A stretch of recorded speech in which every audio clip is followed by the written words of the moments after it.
Show. We are live. First of all, let me tell you, yesterday we had to get some rest. We had to get some sleep because we have been up nonstop, like really doing shows. So I said, let me take a me day. Went to the gym, went to sleep, and I tried this new workout regimen. Well, schedule. I was like, well, let me go to the gym first, then work 8 hours. No, can't do the gym and work out at the same time. Can't use the gym and then go to work for 8 hours. So I had to switch it up because I went to the gym. And when I say I was tired when I went to work, so now I go to the gym after I get off work and then take a quick little nap and then do YouTube. But we are here because it's a lot of topics that we have to get into. I appreciate y'all for sending me messages, say, hey, Wiley, we miss you. We want you to go live, and etc. And I just missed one day, right? So we are back. So if you can hear me, make sure y'all thumbs up. Make sure y'all share if you can hear me at this appropriate time because we are live. When y'all come on in the building, say hey, let me know where you're watching from. So I'll give you a shout out. Make sure y'all like the video. I just want to sing happy birthday to my moderator, Tasha. I want to sing happy birthday to her. Her birthday was actually yesterday. So I want to sing happy birthday to her. Happy birthday to you. Happy birthday to you. Happy birthday to Tasha. Happy birthday to you.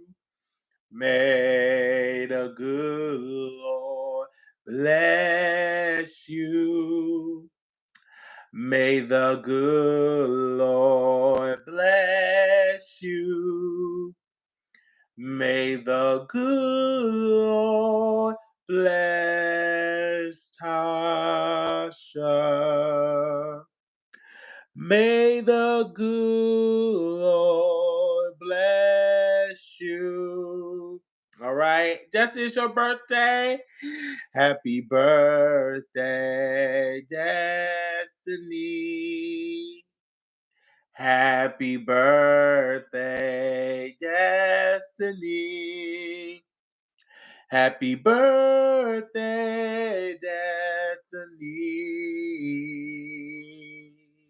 Happy birthday to you. May the good Lord bless you.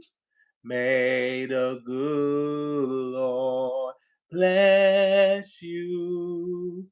May the good Lord bless you, Destiny.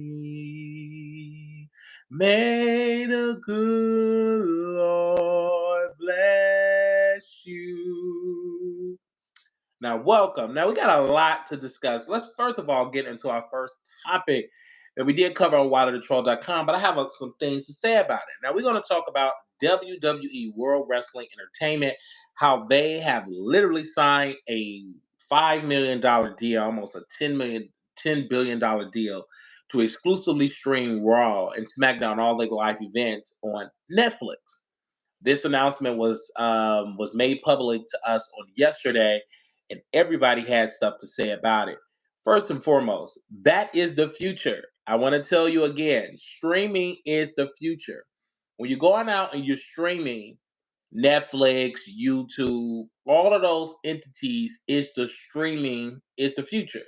We're no longer into like television. Like television is a model that is phasing out. Newspaper as we know it is phasing out. So as magazines is phasing out.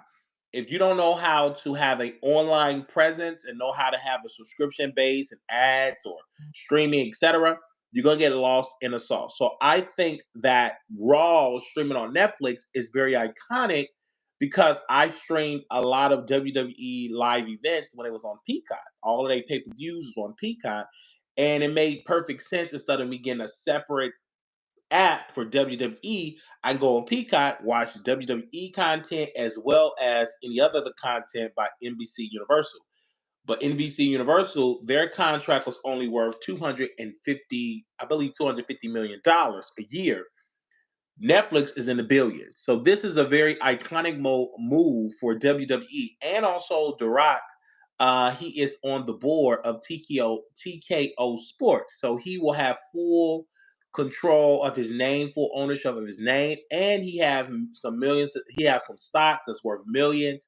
So he's doing pretty good right now, doing a whole lot good. And I think as a WWE fan, I feel like this is good for the culture. You're going to see a lot of other companies. You're going to see Impact going to go to streaming services. I mean, it's only right. It's more eyeballs will be on your product. AEW should be on a streaming service because, again, everybody is not going to pay for cable.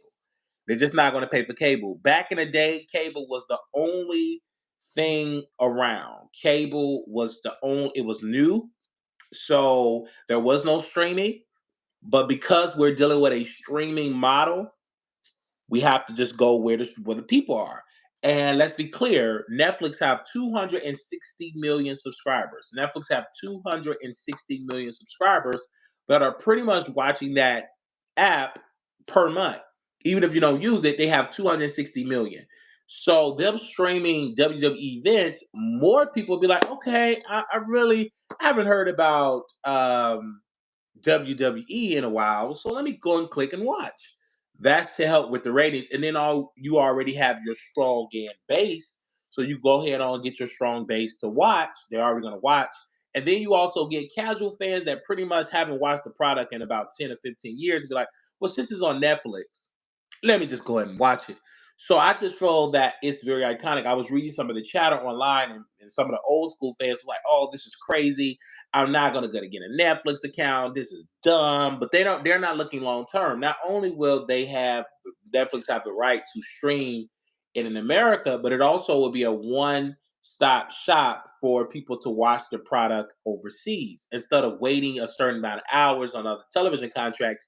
You could literally watch it on Netflix, and when it go live, it go live. So you reach a broader audience, and the content can pretty much be a little attitude era is because you're on Netflix. So this is a very iconic move for a WWE fan, and exciting because you have a lot of wrestling companies. You have Impact Wrestling, you have AEW, and you also have, of course, the biggest one, WWE.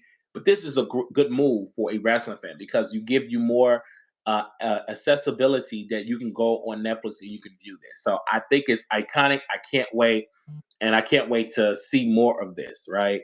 And we it's gonna be dope. I'm like, yes, okay. I'm like, yes, yes, yes. Let's get into it.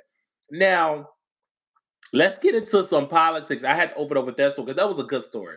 Let's get into some politics. Let's talk about President Trump. I want to talk about Biden. I want to talk about the whole thing in the political spectrum right now. I believe because yesterday I watched the New Hampshire primary, or pretty much was watching me because I was asleep.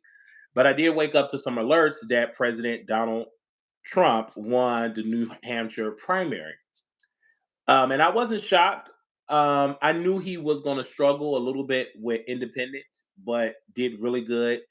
Did all right with Republican voters, and I believe he got this nomination. He got it because Nikki Haley don't stand a chance. She lost in New Hampshire, and she will lose in her home state because Trump got the Senator Tim Scott. He got multiple people, Congress people came out to support him. It's going to be a rematch between Biden and Trump.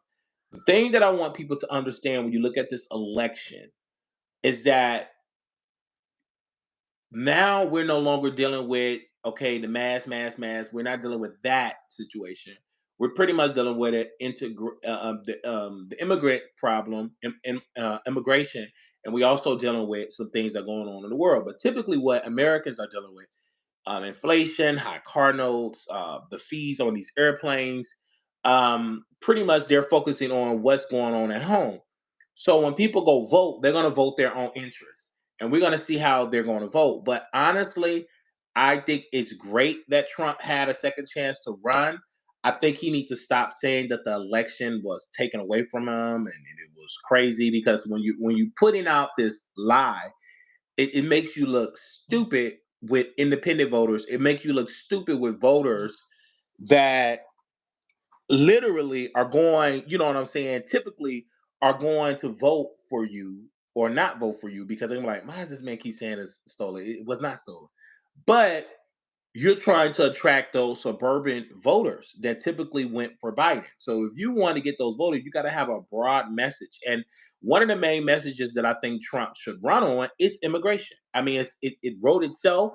I mean, you can go to Chicago, you go to Illinois, and really focus on the immigration problem. You can focus on New York. I mean, Eric Adams just came out and said that the city is going to be in a deficit. They're going to be pretty much they're going to be in a hole because they have spent millions of dollars per day dealing with this migrant crisis. So that's bankrupting or putting a lot of pressure on the budget of New York. So now a right wing Republican Trump can go speak in New York and be welcome, because they want to hear, especially those New Yorkers, going to be welcome, not just white New Yorkers, but black ones as well, that have been pushed out of their neighborhoods or services have been shut because of the migrants, even the same way it's going on in Chicago, the migrant situation. So I think, like, if he really focused on immigration and focus on it hard, that is a win that you can pull some of them voters that typically, like Biden, you kind of messed up with immigration, so I'm gonna take my chance with Trump. And if he really echoed and repeat what I'm about to say, guarantee he can win. When I was president, we deport them back to their country. You must come here legally. I I ordered my administration to deport, deport, deport. They were not flooding in our country the way that they're flooding in the country under Biden and his failed policies. So if he focused on what he did when he was president, then you could automatically, you know what I'm saying? It's a win, because you focus on the failure of Biden administration, which is the border, and you really focus on that. And when you focus on that, stay on message. Once you just constantly stay on message and really let that spread like wildfire, that will hurt Biden's chances of getting reelected. All right. So we shall see how this is going to turn out. But when I watched the New Hampshire primary, I was not surprised that Trump did not lose. I wasn't surprised. I'm like, he's not going to lose. Nikki Haley don't stand a chance. I mean, it's great for her to get the name recognition and doing it, but it's going to be a Trump and Biden rematch. All of these candidates that run it, they should have just. It's great. This is like a preview. Some of them going to run again, especially Governor Ron DeSantis. He's going to run again. You're going to see Vivek. He probably going to run again, and others that we have not seen going to run again. Because it's just not the time. Let Trump win. If he get elected, okay, he can't run again. So now it's a clear field for y'all to go run for president. But at this particular time, it's just not right. So then we see Senator Tim Scott. I want to focus on this too. You see him in the back, cheesing and smiling and laughing and cheesing. I said, well, he's going to do everything possible to become the VP choice or to be in a Trump administration, because he want to have a larger future as a politician in the Republican Party. So I'm not mad at Tim Scott that if he want to take pictures, if he want to, smile and cheese up to the cameras and look up to Trump, I'm not shocked at all, because he want complete power. So when folks was like, oh, you tap dancing house such and such, and I'm like, well, his job as a politician is to represent the policies of the right. He's not a liberal.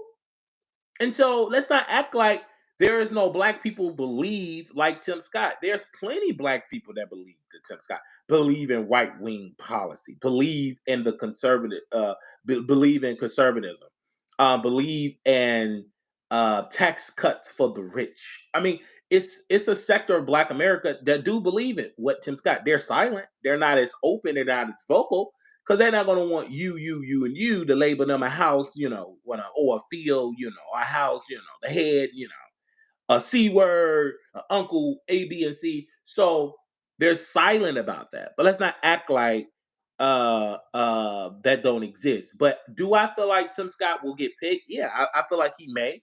I feel like you probably will see a black man be the VP choice, or you might see a woman. But you probably will see a black man. My spirit is telling me a black man. They already got the pick. The GOP, they already got this written out of who's gonna be this and all that. The only downfall is they don't know who's gonna win or not. Sometimes they got a prediction, sometimes they don't. Because at one point if we have to look at who was losing or winning during the primary with Biden, he was losing. He didn't start winning until I think they got into South Carolina. So we don't know until election day. You can assume, you can estimate. Sometimes the data do be right, but sometimes the data do be wrong.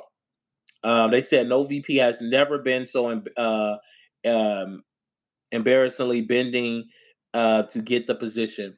Somebody said once they get out the race, they stand behind the person who's running in their party. Absolutely, like Judge Judy, she came out and said, I'm gonna vote for Trump when my eyes close." Of course you're gonna vote. She is a Republican. She's a wealthy white woman.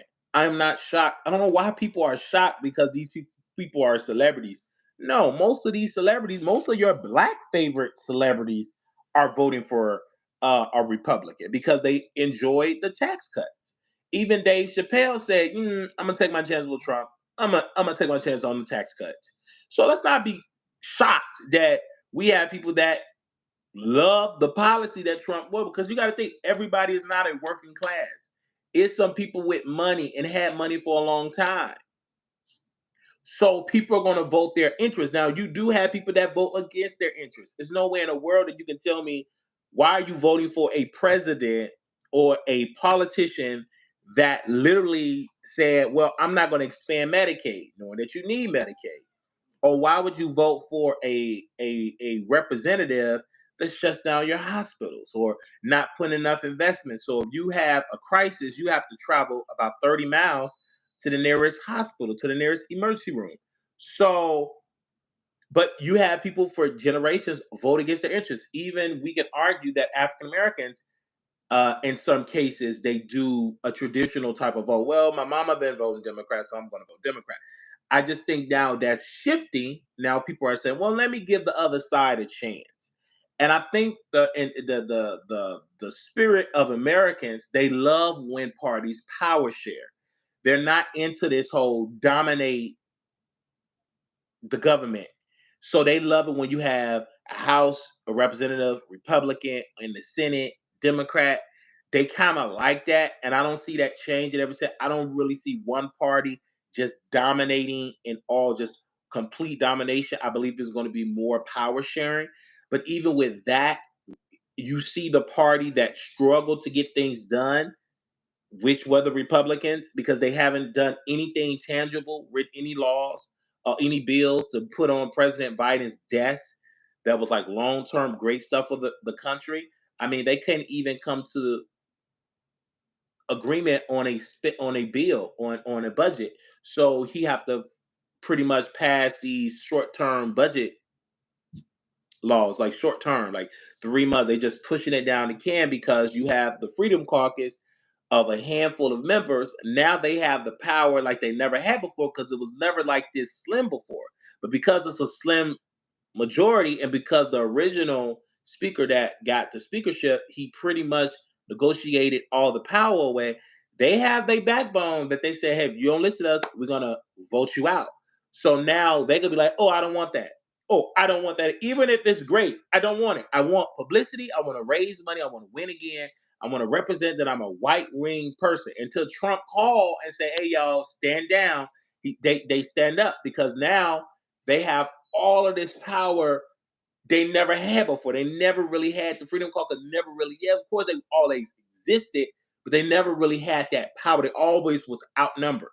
But because they got they need their votes, those handful of votes. They can either build or help the speaker, or help the majority of the GOP, or they can hinder it, in which most cases they have hindered it. So it's Mary, what was her? Mary Taylor Greene, Margie Taylor Greene. You have Matt Gasson, whatever his name is. You have these two individuals and others. All they do is disrupt, disrupt. They never happy. They never agree to anything. Um, and they will threaten the speaker and be like, if you don't listen, we will vote you out.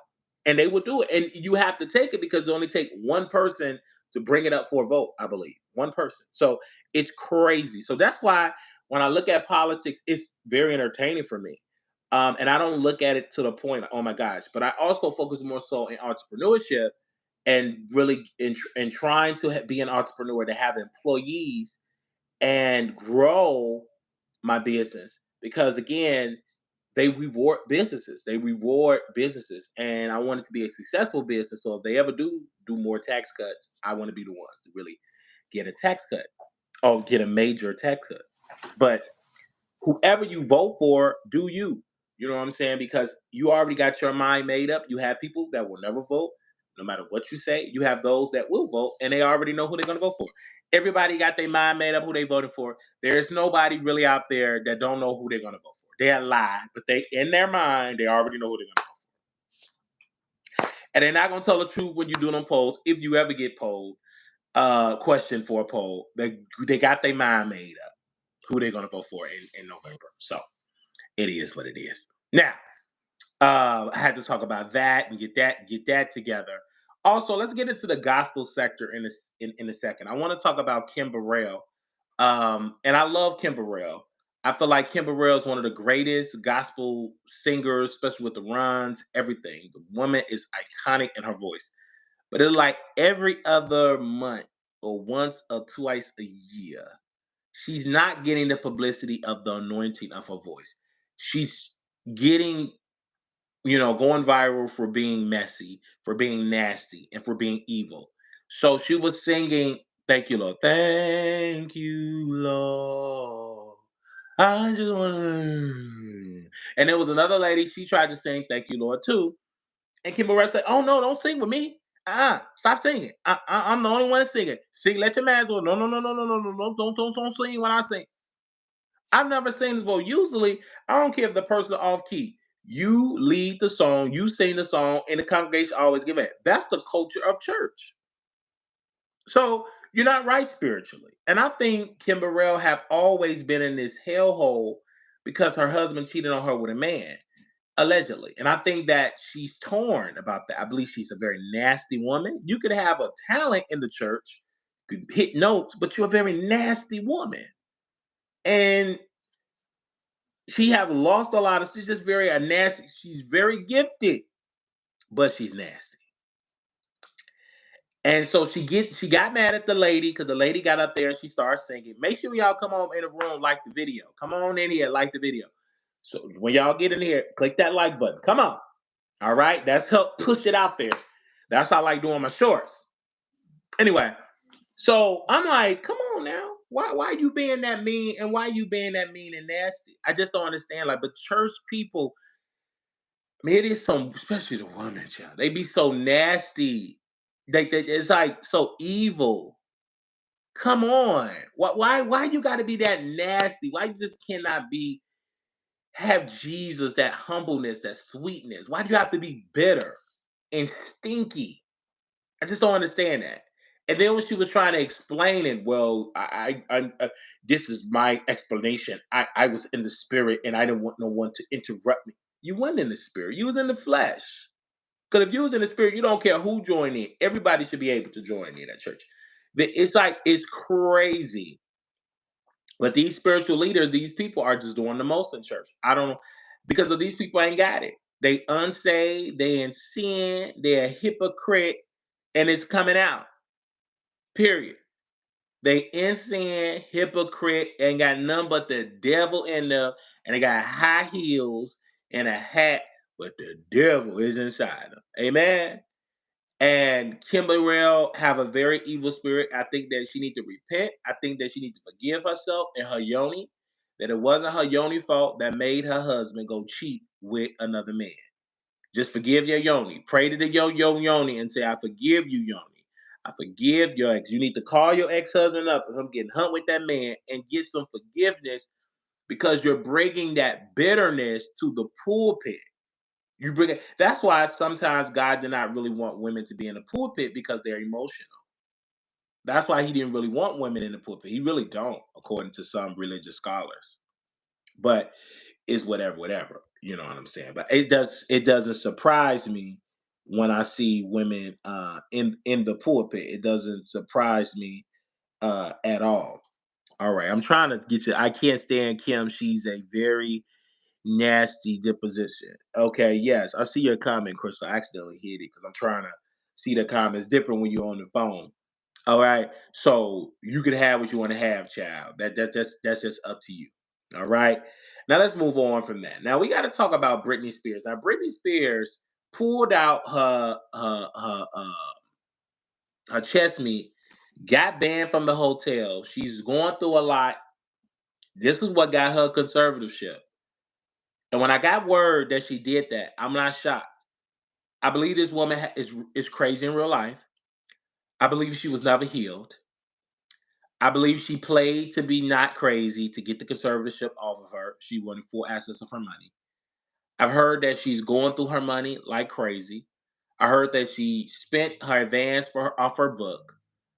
I heard that she cannot control her attitude. She needs the money. So that's the whole sad part about it. She needs the money. And when I got up this morning and I got word that she's got banned, I'm like, well, maybe her father was right to get a conservatorship. Maybe her father was like, okay, cool. Let me get a conservatorship on this lady because she. Maybe he was right. Maybe maybe he was right because now when you look at it, she can't keep her clothes on. She was dancing with a weapon in her hand. She was putting chocolate all over her skinny body. She's malnourished. It's like clearly she's not there. Clearly something broke her spirit that she's not together. Clearly 1 plus 1 is not equaling 2. So I just think for her own safety, she need an advocate to watch out for her because she's not doing. You cannot be saying you sane and then you taking your clothes off in a public setting. Something is wrong with your mind. You can't say, "Well, ooh, baby, I got it together," but then you running around with no clothes on. No, baby, you don't got it together. You need some serious, in-depth help. I'm gonna say it again. You can't be like, well, I got it together, but you going to the grocery store like this one black woman with your baby with no clothes on, and the only thing the baby got is a diaper in this freezing weather. You can't tell me that you all the way sane in the head. You're not. So when I see this, I'm like, sure. I'm just gonna mind my business, and I am going to repent and really bring my true, authentic thoughts because I could really go there, but let's not play this game. Now, yeah, what was that? They say I'm saying the same thing. Wiley is saying it's not right. Her father spent years medicating her, robbed her of her childhood. They said rob her of her childhood. What do you expect? Don't we see? Didn't we see Michael Jackson issues? I mean, excuse me. Oh, wait. Excuse me. We did. But clearly she's going through her issues. And like this, she's going through her issues. Now, make sure y'all like the video because make sure, come on, y'all.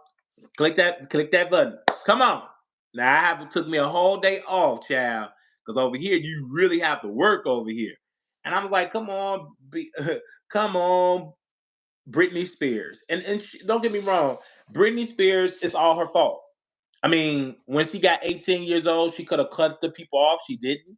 So a lot of it is not, of course, she started a business young or whatever. So it was her parents' fault. But once you become 18, you have complete control of your life. If you keep making this up, that's on you. And some people will argue, why I'm feeling sorry for Britney Spears. She got all that money. What about the Britneys that live in the trailer? What about the Britneys that live in the hood that can't afford diapers or money to feed themselves? What about those Britneys? Who cares about Britney Spears? The woman is worth millions of dollars. She's famous. I don't care nothing about her. So that's why she's not getting all that sympathy. People just feel like she's an ungrateful brat. That's what they feel like. That literally that's what they feel like. It's like, okay, this woman is an ungrateful brat at the end of the day. But I do feel bad for her because I clearly could tell that she's not well. I'm looking at her. I'm looking at her page, looking at her posts. I'm seeing the articles.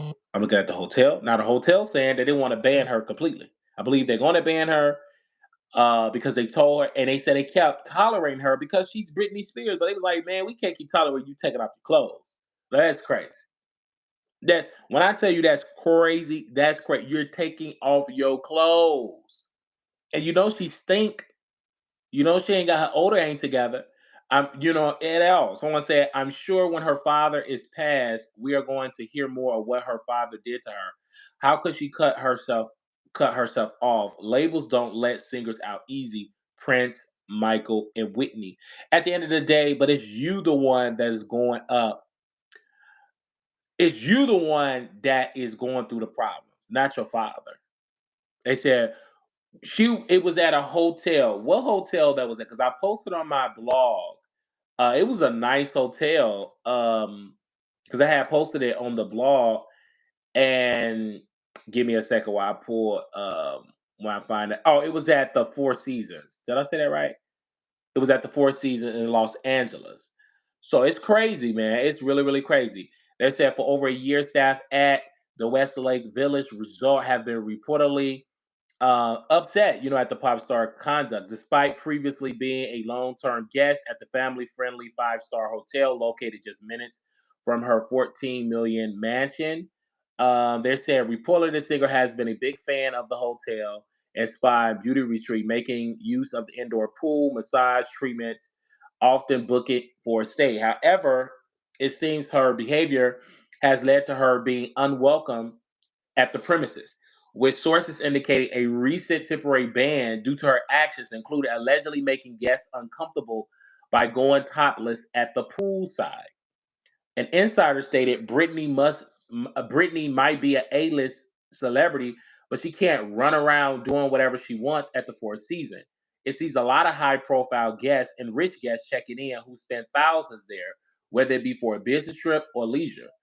They don't want to be made to feel awkward. The U.S. Sun reached out to representative for Brittany in the Four Seasons and Westlake Village, but have yet to receive a response. This isn't the first time Britney Spears had faced issues at the hotel. In 2008, reports claimed that she was stopped from visiting due to complaints from high-paying guests and staff, even resulting in a legal notice of trespass. Despite being free from her conservatorship in 2021, Britney Spears continued to navigate personal struggles. She continued to it, and it's sad. It's really, really sad. I hate that she's on the. I hope she's on the right RX because certain RX can mess up your mind when you're on it. Wait a minute, do I lose some weight? You look good. Yes, I have. And the thing for me is I didn't want to end up like that. I work out. I go to the gym. I was talking to a coworker, and that coworker, she said, Wiley, you're losing weight. I said, thank you. I'm working out. I'm sleeping. I'm taking naps. Like when I get done on our broadcast, I'm gonna go eat and go to sleep for a couple of hours. I'm fully rested. My business is going good. We had a beautiful meeting yesterday, but I eat. Make sure I eat about 3 or 4 meals a day, not big, huge meals, and make sure I work out. And I'm burning that energy, and I feel the best ever. Sometimes I get nervous. I'm like, oh my gosh, like, is it okay to feel good? And I was like, it's nothing wrong with feeling good. It's nothing wrong with appreciating life and just enjoying life. There's nothing wrong with that, especially when you went through pure mental torment hell. So I just think for her, she really needs to find things to bring her happiness. And for her, she do need severe therapy. She need it now. She needs some treatment, and she just need to get help with her life because her life is just not on the right path. You can clearly see it. And for someone that have battled with things mentally, I can tell when someone is off. And I pray that I have people in my corner can tell, hey, Wiley, something off. So when I start, hitting the gym, I was talking to my doctor, well, to my coworkers. I was like, because my doctor said, oh, Mr. Wiley, you need to lose some weight. You know what I'm saying? And I really encouraging them because I had got a phone call. I got a message from my doctor, and my doctor said do X, Y, and Z. Then I've started, taking showers in the gym. Now I got to get me some workout, some flip flops at the gym because my feet start to break out because you're in them filthy gyms. And I forgot about because I usually don't take showers at the gym. I take it at home, but because my schedule is so busy, so my doctor had to give me some stuff for my feet because my feet was breaking out. And she told me you need to wear the shower shoes. And I was like, okay, I gotta wear the shower shoe. So you know what I'm saying? Because I'm extremely busy. And I know I'm at the gym a lot because I know the manager of the gym, the trainers at the gym, and they see me every day. Oh, how you doing, Mr. White? Hey, Mr. White. Hey, you doing, Mr. White? Like they see me every day. That's like a good feeling. Then tomorrow I'm at the gym. Then we got to do a show like literally on my calendar. I have to put in there. Okay, I got a special guest coming on tomorrow. I got to go to the gym. Got to go to the laundromat, but I probably won't fit the laundromat in. I'll probably scoot the laundromat in for Saturday because I'm busy. And then tomorrow, I got to turn my homework assignment in. Did terrible the last week because some of the assignments I just didn't agree with. I don't know how to do graphs. That's just like me. Like, keep it, let me do a paper, all these graphs and all that. Child, whatever. I bet when you pass the mirror, it scares you sometimes because you look slow. It does. It's like you starting to see the change. And for me, I don't try to look in the mirror as much. I just do it every day. It's a part of my lifestyle. Really, what it is for myself and working out, it's really because it make me feel good. It's not even about the weight. The weight is just the bonus. Like it's just the bonus, but it's not the reason why I go to the gym. The reason why I go to the gym is because I'm less stressful. I'm not going into depression every day, every other day. I look forward to the day. I feel good. It is amazing, and my attitude is on point. So that's why I go to the gym. And then the weight is coming off because of that, and because I do better eating habits. I'm not perfect because sometimes I slip up. All right, that's because I got to keep healthy foods with me 24/7. So I have to train myself to go to grocery store and bring healthy foods to me, like bring something healthy where I can snack, like my zero Gatorades. I need that with me because I like the taste of a Gatorade.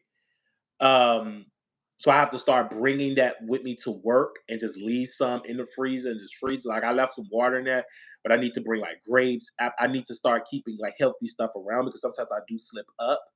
But even when my slip up, it may be like one slip up. It ain't like back in the day where I'm just stopped working out or whatever. I just love it. Now I'm just on a better track, and people around me, my coworkers that see me day in and day out. One haven't seen me in 2 weeks. She said, "Oh my gosh, you're losing weight." So, and my mom said the same thing, and I think that it's amazing to be recognized for a change because it was a time when I got off the airplane a couple of years ago. uh, I got off the airplane a couple of years ago, and they said, "Oh my gosh, why you gained weight? Oh, you gained so much weight." And you know what I'm saying. And so now you see the weight slimming down, and people don't really give you a pat on the back when you on when you getting a win. But baby, when they see you huge, oh, you did gain all that weight. So it's better. But for me, for someone that did not want to take medication for the rest of my life, and I made a very conscious decision to stop taking it. Because number one, it was making me gain weight. My appetite increased, despite what the doctors were saying. And they did tell me your appetite is going to increase. And I didn't know how much it was going to increase. So I really started getting heavy on the medicine back during the pandemic. I went from being 250 pounds to almost 400 pounds. Unfortunately, that medicine had my appetite on 100.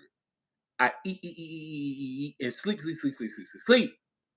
So, and then I went, and then at that particular time, it was no going to the doctor. Everything was on virtual. Everything was on Zoom, right? or right. So everything went that, and because I wouldn't exercise, I was afraid of the whole pandemic thing. And then finally, when I was able to go to the doctor, she said, "You know, you're almost 400 pounds." I said, "Really?" I knew that something was different. That I gained weight because I was in big and tall clothing store.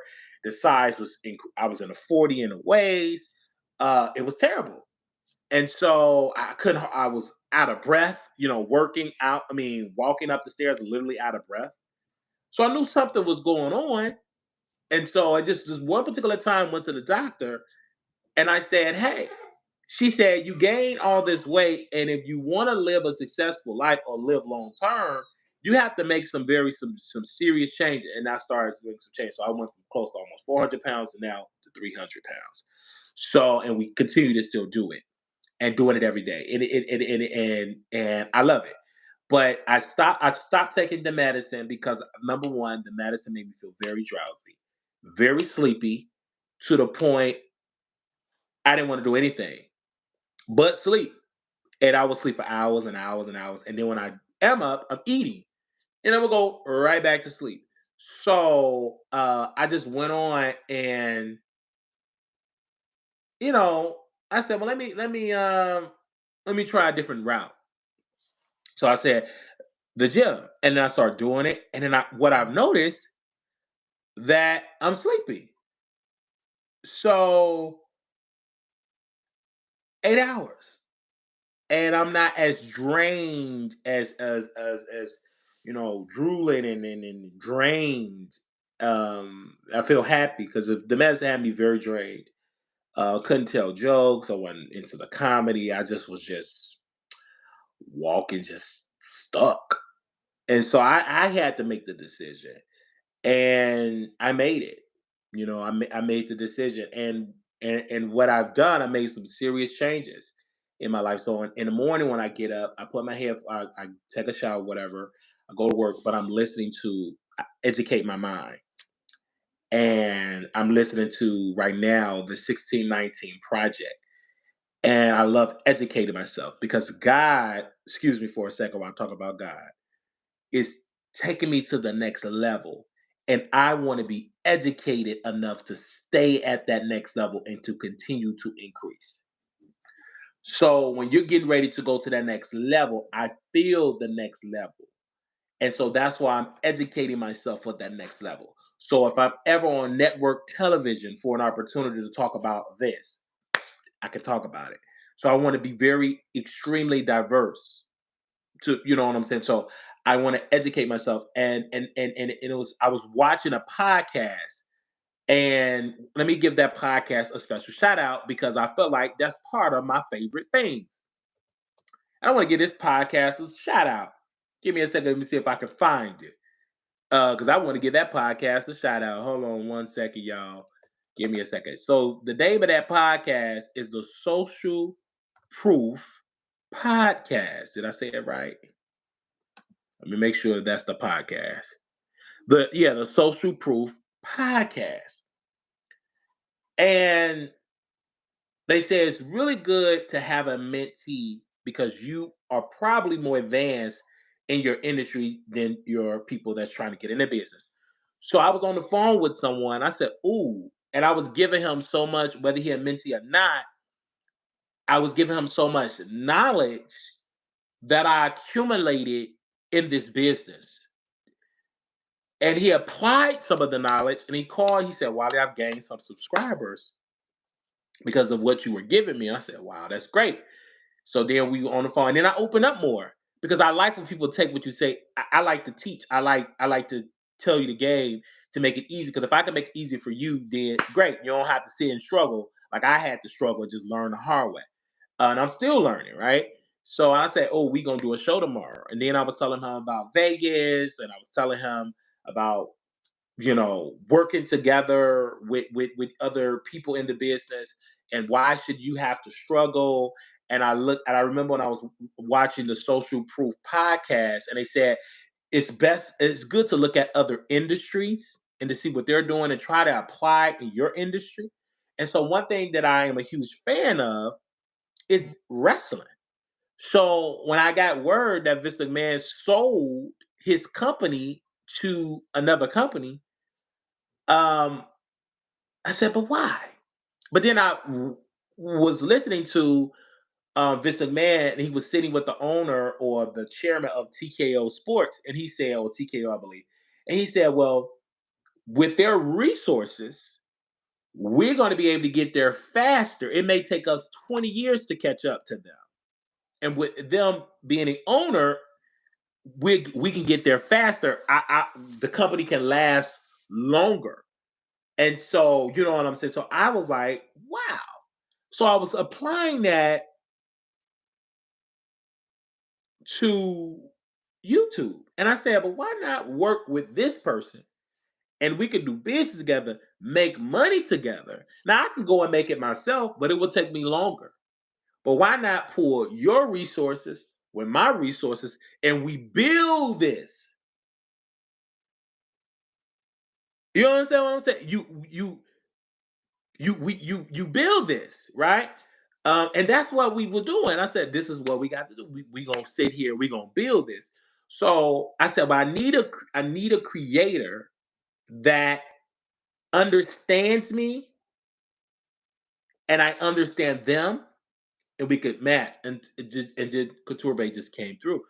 And because she understand the product, she understand what I stand for. She don't have to agree with everything, but she understand. She can work with my energy, and I can work with her energy. And it's good to work with that woman energy because you're going to be in a woman dominated industry. Women are going to dominate the industry. They're going to be in more powerful position in the next 10 years. So if you're not used to working with women, you in a lot of trouble. So working with her is that it's a number one, great luck, but number two, you're gonna learn because you're gonna be around a woman. You're gonna learn her spirit, the way how she moves. You're gonna learn, and it's gonna make you easier to work with more women in the future. So that's why I said, "Oh my God, this is really good." And so when she had agreed to do Vegas, I said, "Hey, let's do Vegas." And I said, "I need a flyer. I want to brand this." Partnership, this movement, and we branded it, and it's amazing. And she's doing amazing, and I'm looking forward to seeing her and meeting her and her people, the Bay Squad, and meeting the producers, and also meeting Katie Talk 101, another creator that is coming up in the game that understands me, that have worked with me multiple times. So I love that. I think it's a great spirit. Um, yeah, they say you need to get to know the person. Yes. Why don't you create? No, I don't think you need to create multiple entities. It's because I'm still building, so there's no need to be trying to create another thing. I did the website because long term that'll be great, but on the YouTube, I just keep everything right here. There's no need for me to have 50,000 channels until this gets solid. Then you can go and branch off and you do all that good stuff. Um, Yeah, but I'm excited too. I'm excited too because I've been working. I've been saving for my trip. I've been just saving like crazy. So I'm saving because I really want to have a good time. Now, when y'all come on in here, like the video, and I know a lot of people were saying, oh Wiley, I'm looking forward to. I was like, well, come through. So we want to see you, man. We want to see you. But the Social Proof podcast, they was throwing some gems. They was literally throwing gems, and for that I love that because it helped made me better. And that's what you listen to those type of podcasts, those type of words. And I believe Brother Malcolm said, read everything. Read as much as you can because you never know where your next idea is going to come from. I don't know if Brother Malcolm said that, but it was really something. I don't know if Brother Malcolm said it, but somebody said Brother Malcolm X said that. So somebody tried to quote somebody quote me on, like, make sure y'all fact check me on that. But anyway, it sounded good. But if Brother Malcolm said it, thank you. I love that because they said Brother Malcolm said it. And so I'm like, okay, let me go ahead and repeat it. But it sounds good. All right. So I'm like, now wait a minute. I saw that other thing. So I'll be trying to listen to the podcast and stuff like that. It's great. They said, Wally, I text you today. Oh, well, you text me, and it was so many people that have texted me today. And I couldn't get to everybody. Because now that I got the blog, people send me stuff I couldn't get to you. I told y'all like them days of texting people one on one, I just can't do it anymore. I just because there's so many people that text and call. Like I put it on do not disturb because so many people send me stories. Or why did you talk about that? Like if somebody do a video, they're gonna send it to me. Maybe about 50 people gonna send me the same video. Hey, why did you see it? Oh, this one. And so I had to put it on do not disturb. And then you have those people that want to get on the phone with you, talk about their day, and I ain't got time for that.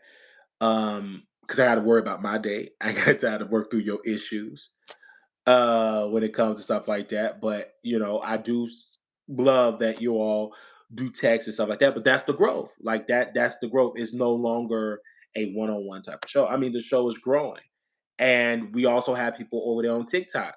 Some of them found my number. Said, well, I thought you was going on TikTok. I'm like, oh, child, you need to do this, you need to do that. So it's like it's growing. It's really, really growing. So let's move on to some more topics here. Now um we got to get into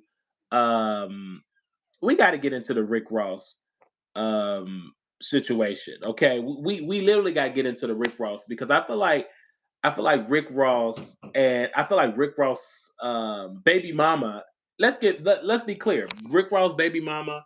She's the type of woman that, hey, I'm gonna talk about Rick Ross because I feel like Rick Ross, or is it her ex? It's gonna get me traction, and I got a phone call with somebody that's connected to like Rick Ross and all of that, and I'm looking like I'm not even mad.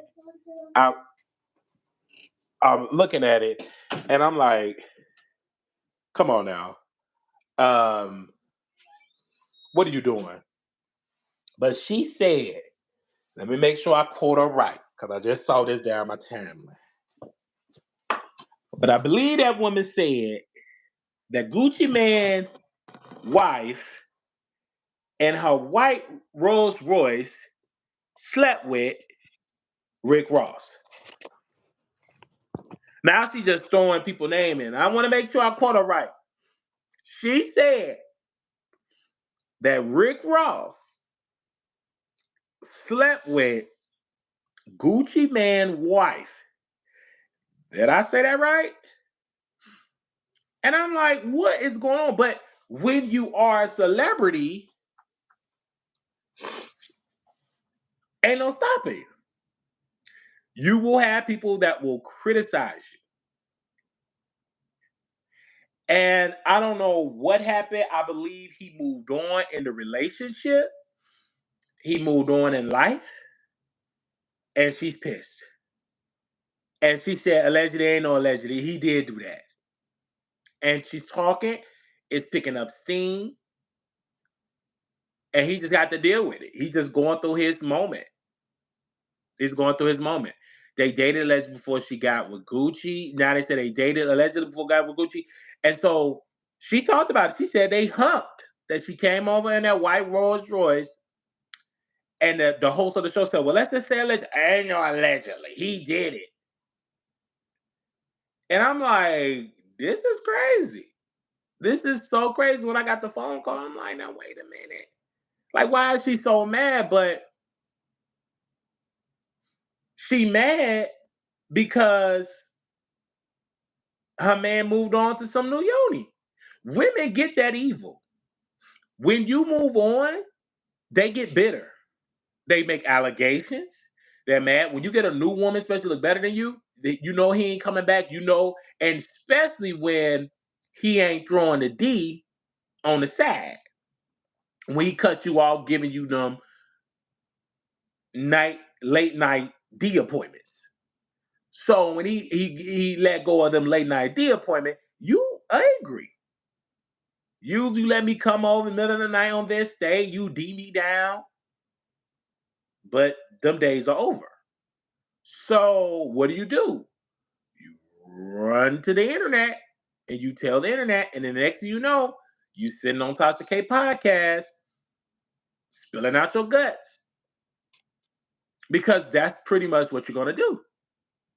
You're gonna go everywhere to vent, vent, vent because you mad.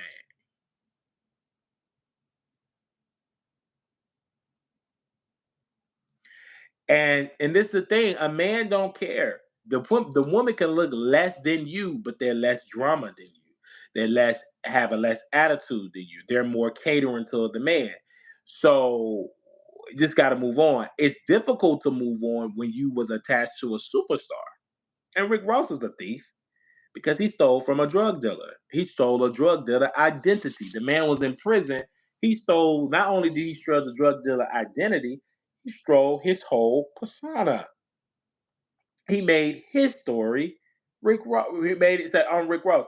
And the dude tried to sue, and it was too late. He couldn't even sue because the statute of limitation had passed. No, Gucci Man's wife's still together. She said that when Gucci Man was in prison, she went and was cheating on with Rick Ross. All right. So that pretty much was the story. And it's crazy because I'm like, why are you cheating? Like, why are you going out cheating on people? Like, what's the thing? But the thing, I don't feel bad for women that cheat when they man in prison. I don't. What do you expect for you to land that? You gonna be getting it in prison. You getting that? You getting your bed sheets wet. You know what I'm saying? So why can't she get taken care of? I really feel like women should have a pass when your man go to prison. I feel like you should be able to go and cheat on the side because that man is cheating in prison, whether you want to believe it or not, between the female COs and the other prisoners. So you might as well go ahead. You know what I'm saying? Especially if you got like a brother, the brothers in your life, or the friend in your life, his homeboy now, taking the kids to school, taking them to go get their hair cut. You could throw him a little yoni on the side. Throw him a little yoni. You know what I'm saying? Give him something a little lick on. So you can feel something, and then you just keep it to yourself. But the thing is, it'd be so good you wind up getting pregnant, so it's crazy. All right?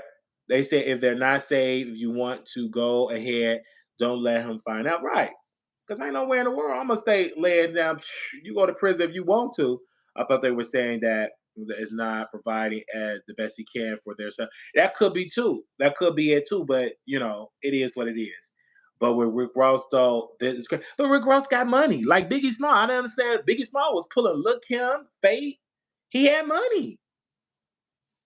When you got money, child, you don't care if the eye is cocked, the skin is black and crispy. You don't care. Baby, women will throw it down if you got the coin. You got the coin? Oh, they're going to throw it down. They're going to throw it down. Baby, you got money? Oh, man, you coming there with nothing.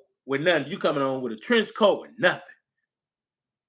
Let that be all the way clear. They do not care. Look at Jay-Z. He ain't the best, but you got the funds, baby. You going to get the yoni swipe. Lickety lap lap. You're going to die right up in it.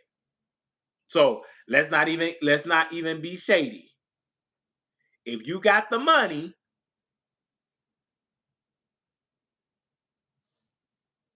you're gonna do it. Most of these women now, they used to say, I want you to be 6'2". I want you to have a now you got a if you got a money in the bank, I rat you.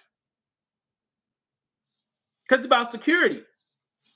If a man doesn't have so much money as a man with money can pull a woman as a man with a lot of money is really going to, yeah. They're gonna do it. Oh man, you got the money. Oh, who cares that you butt ugly? Man, please. Most butt ugly people got good pain anyway. So it's a win-win situation. And he got money. Might as well go ahead and get your money, child. So what? He's a negative 55. Baby, he worth 55 million. Get your coin. You may have to just hump him in the dark. You know what I'm saying? But he got the coins.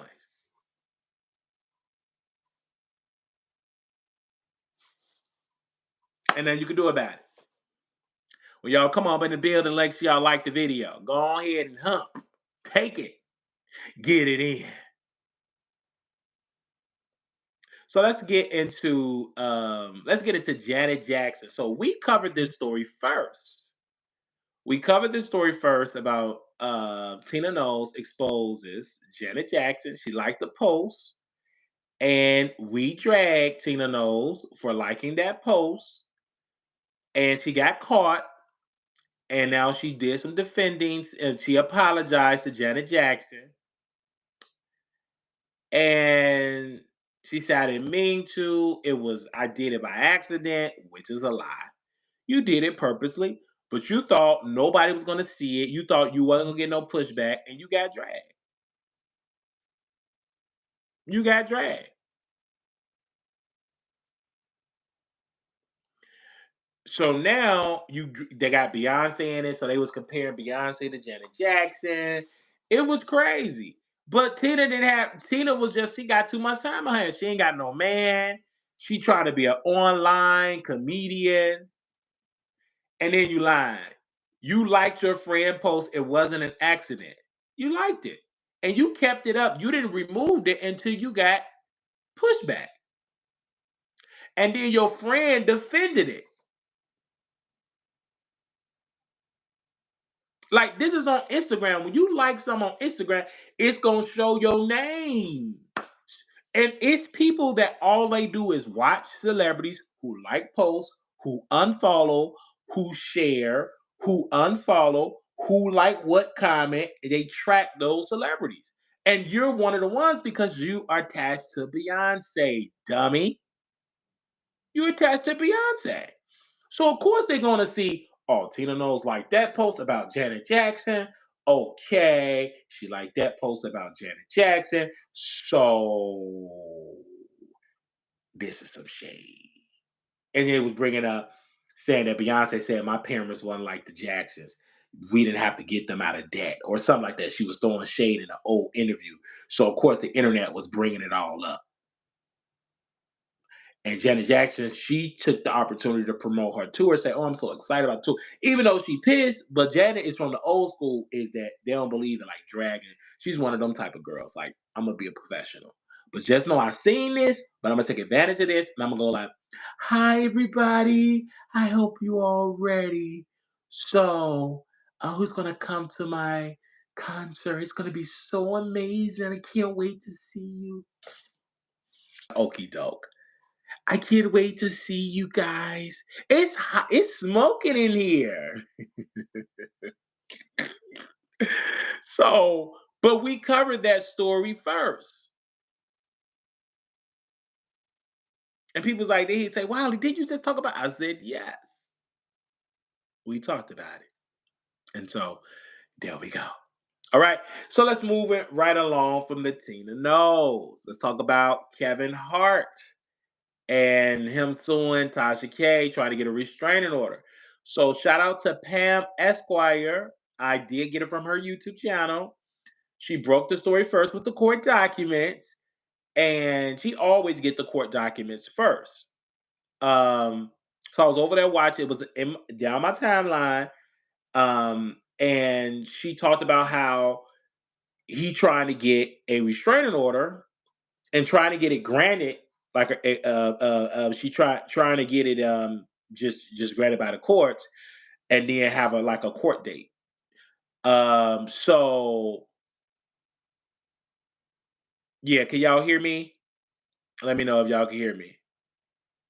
Okay, a court date, and so Tasha K legal team, she reached out to them and said, no, she have a bankruptcy. We are shielded from this, and this is crazy. So why are we doing this? So they pretty much, and then let's get into Kevin Hart. Kevin Hart's sister was sued and tried to get, she tried to get a what's the name as well. She tried to challenge Kevin Hart, and Kevin Hart tried to come out and said, well, she signed an NDA or whatever. So this particular assistant came out and she challenged with her own response to the judge, wrote a letter to the judge, said that Kevin Hart got himself in that accident. He was drunk. that Kevin Hart came in the office and with his underwear tried to sleep with me. Then she was putting them allegations. And this is where I want to say when Pam said this, and I want to echo this. Kevin Hart have made this interview go viral. Nobody was really talking about this interview. Kevin Hart, this lawsuit have brought much needed publicity to TashaKLive.com. And that's one of the strategies. One of Tasha K's strategies is I want them to sue me. It's going to go to the media, it's going to be in court documents, and it's going to go viral. And that's going to make people go spend the $12, whether you subscribe or unsubscribe. I'm going to make a lot of money this month, and you're going to fund my operation for the entire year. And he made it go viral because nobody was checking for the interview. Not Miss Pam. Miss Pam said, I didn't even know it was an interview until I saw these court documents. And I was reading online, like, oh, I didn't know. Well, let me go over there, child, and see what's going on over there. I've been unsubscribed for Tasha K Live, but let me get my $12 together. Let me go ahead and get my $12 together because I went on. I'm like, okay, let me just go ahead on and get my $12 together because if you doing this, then let me just go ahead on and just pay my $12 and get it together. Like let's not play this game because if you want to pay with the $12 and all that type of stuff, you got this going on with Kevin Hart. I'm gonna just go ahead on and just pay my $12. I'm like, now wait a minute, you're making this interview go viral. If Kevin would have just shut up and just say, well, let me just go ahead and take my L. Let me just let this blow over. Let me not bring no publicity to it. It will blow over. But because he went to court and because he sued and he thought that lady was stupid, didn't know that Tasha K got a legal team. And this lady is obviously she don't know much, but she know enough. She knew to file police reports with the LA Police Department because she was getting harassed by Kevin Hart people. And she said, we didn't extort nobody. They're trying to extort me. It was crazy. It was just crazy. And Kevin is bringing much needed publicity to Tasha K, to her operation. Obviously, Tasha K know how to maneuver in the system now because when you get sued as multiple times, you'll know how to fight it. And she's fighting it. So once that happened, I'm like, this is crazy. Why are we keep going through this over and over and over and over and over again? Just leave it alone. Like if somebody can say some stuff about me, either A, I address it, or B, ignore it. It's easy. Easy. But most people, and when you try to sue, you're going to bring more publicity. It's not going to make Tasha K be destroyed. It's not going to make her say, oh my gosh, I'm done with this. I'm going away. No, it made her stronger as a brand.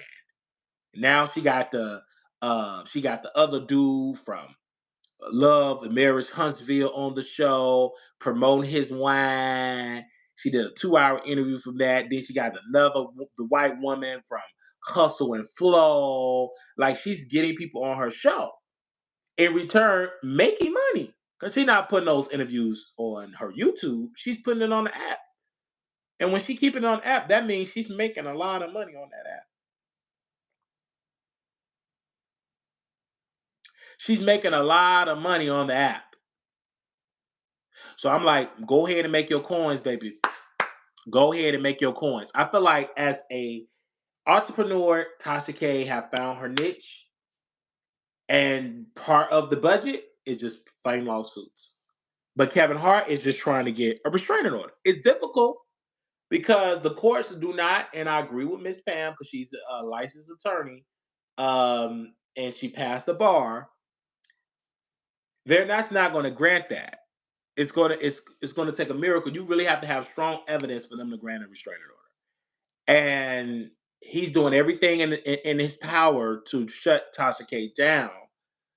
But Tasha K is ahead of the game because she got her legal team.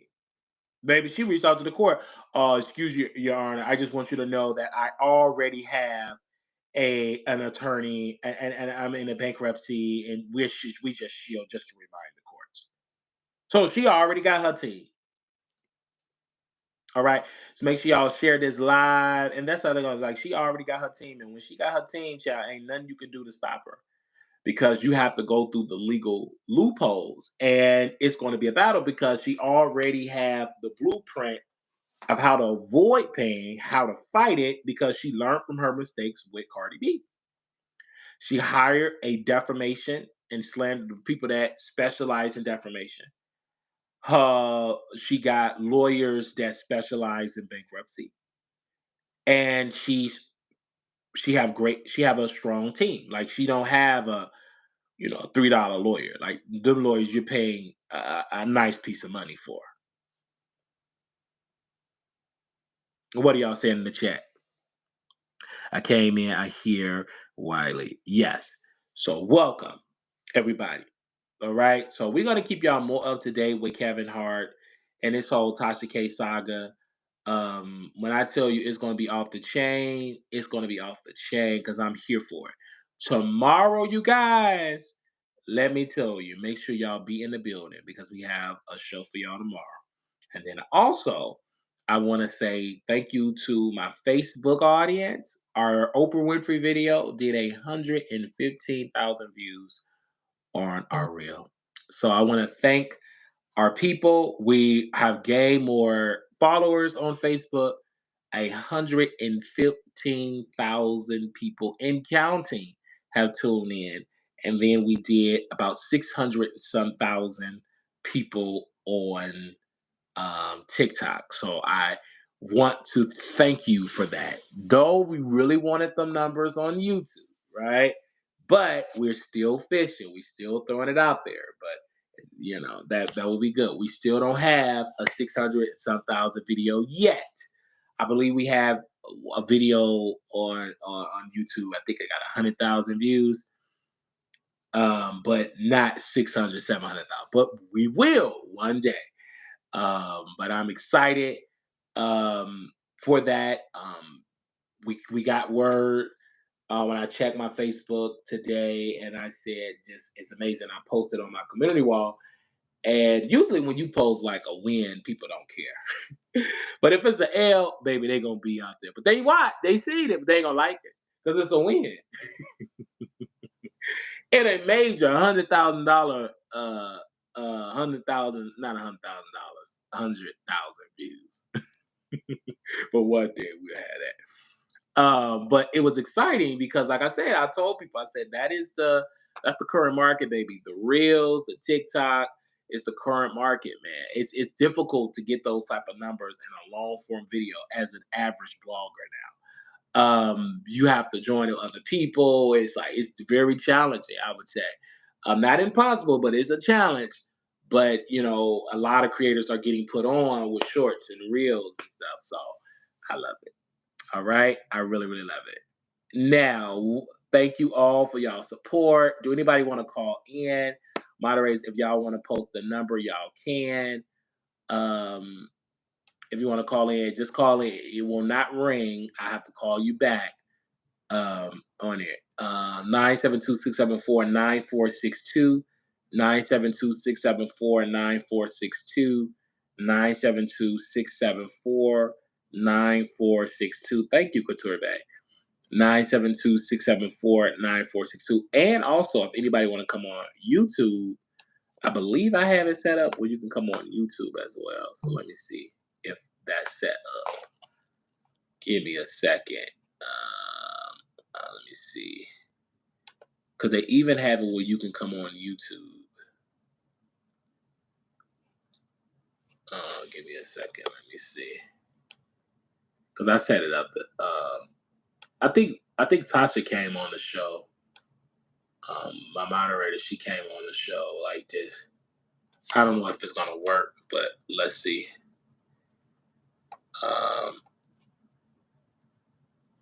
And then there we go. If somebody can hit it and try to come on and see, let's see what it work. Yeah, because like that, yeah.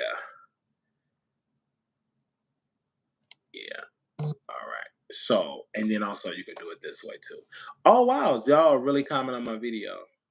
That's a good thing. Cause I see y'all in here. Hey y'all. Hey, how you doing? Hi, Wiley. Good.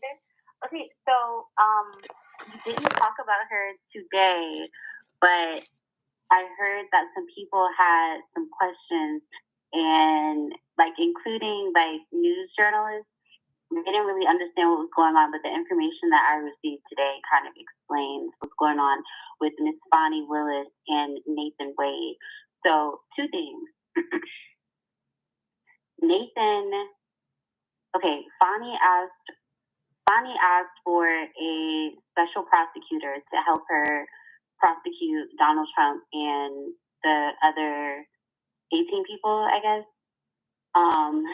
And so what she did was she asked for the money that was backlogged from the pandemic fund.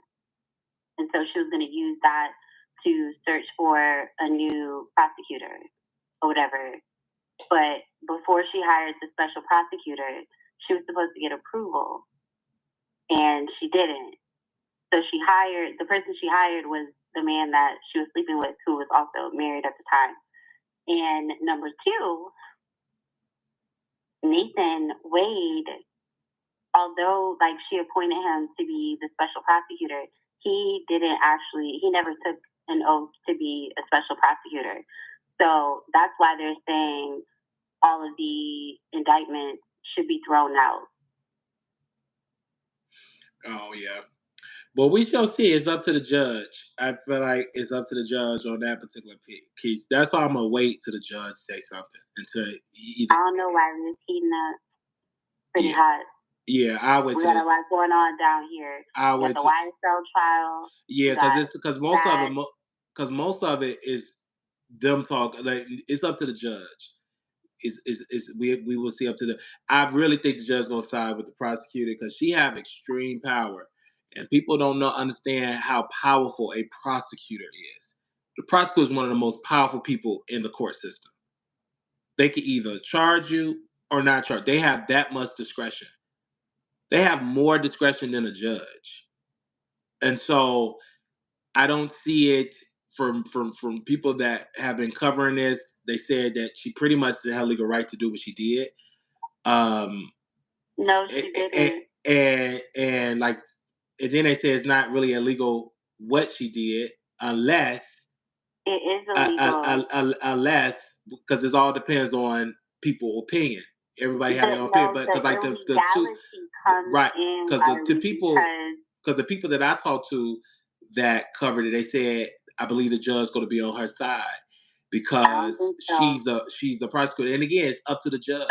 I just think like the people that's talking about it now, it's a lot of white ring talking points, conspiracies, but at the end of the day, it's whatever the judge. It's up to the judge. Do I feel like they're going to throw this case out? No, I don't feel like they're going to throw the case out. But I do feel like it is a tactic to postpone it all the way up to the election day as much as further to distract the people. So it could be, oh my gosh, do you really want to do this case when he just been elected president? Oh, we should just go ahead and drop it. He's elected. So that's a strategy. It's a great strategy. And she kind of helped him with the strategy. But we shall see how the judge, because he's gonna have the final say so. Like they open up the divorce records, and they opened that up for that divorce, what all the stuff was going on with that. But now we got to see, okay, what does the judge have to? She have a right to? She have to defend herself. She have to go to the courts and talk about this in front of the judge, and it's up to him to decide. Whatever he decides, we shall see. But it won't surprise me if he sticks sideways. It will not surprise me because the prosecutor is just that powerful. The special hearing that was held on Monday, the judge said that before they depose Bonnie, that Nathan has to be deposed. Yeah, well, that's typical. What do you like? But that's typical because they have to. I think the judge very thorough. You want him to go, then she go. It's typical. But it's a tactic that the Republicans are using because they're trying to sway the prosecutor to drop the charge. They're trying to sway it. No, Wiley, I don't think I believe so. Understand the gravity of what I understand. I just don't. I understand. What we don't agree Wiley, without.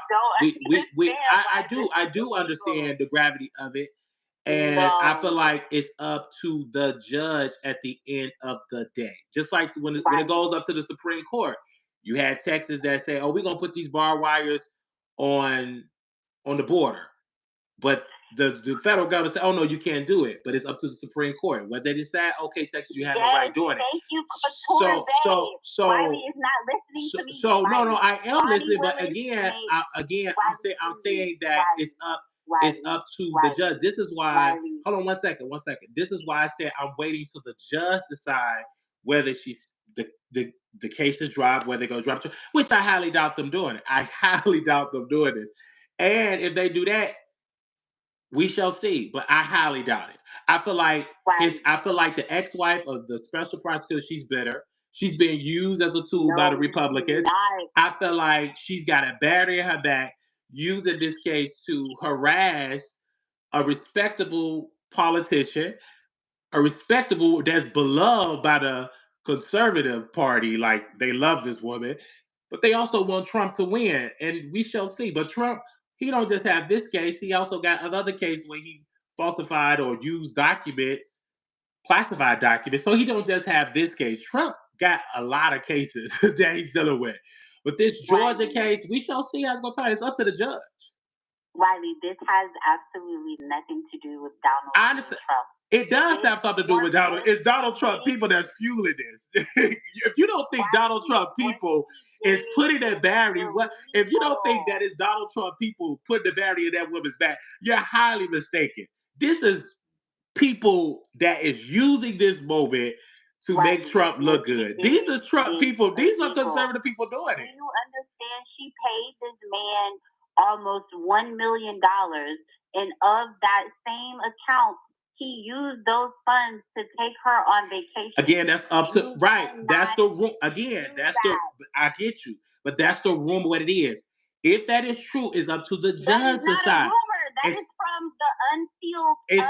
But again, I'm going to look forward to what do the judge going to decide. It's not all this stuff. What is the judge going to say? Is this illegal? Either A, the judge going to side with the public to remove her and drop the charge, or B, say you didn't do nothing wrong. It's up to the judge. Yes, I'm not going to. That's why this is blowing up. Well, that's great, but I'm not talking. This is really not about Donald Trump at all. Well, I think it's about Donald Trump, and I believe about Donald Trump, but this is 95% about her. I believe that it's Donald Trump, and when I'm saying it, I believe that it's Donald Trump people that is fueling this behind the scenes. Of course, they're doing it. I mean, you got to be stuck on dumb not to believe that Donald Trump people is not working behind the scenes and fueling this and fouling it. So I believe that. I believe that they're hoping that we're going to destroy this black woman, and we're going to do it by any means necessary. But we're going to see what. Here's the thing, Wiley. We're going to see. They wouldn't have any crumbs to pick up if she had not been doing something wrong. It is up to the judge. And that's what I like about this country. She have a right to defend herself, and she have a right to do it. And I'm glad she's not. There's no need to do this in the public. Do it in front of the courts. Whoever, let's see what the judge is going to decide. Would it surprise me that remove her? No. Would it surprise me that this case will be dropped? Absolutely would not surprise me, because they want case is about to be thrown out. Yeah, we shall see. We shall see once it goes to the court, and then we'll have that conversation.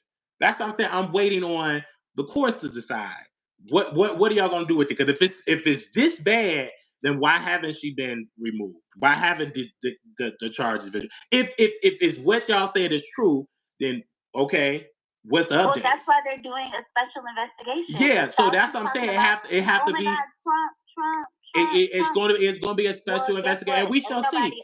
Nobody told her to go and charge that man. We shall see. And we shall see. Of doing something, guess what I'm going to do?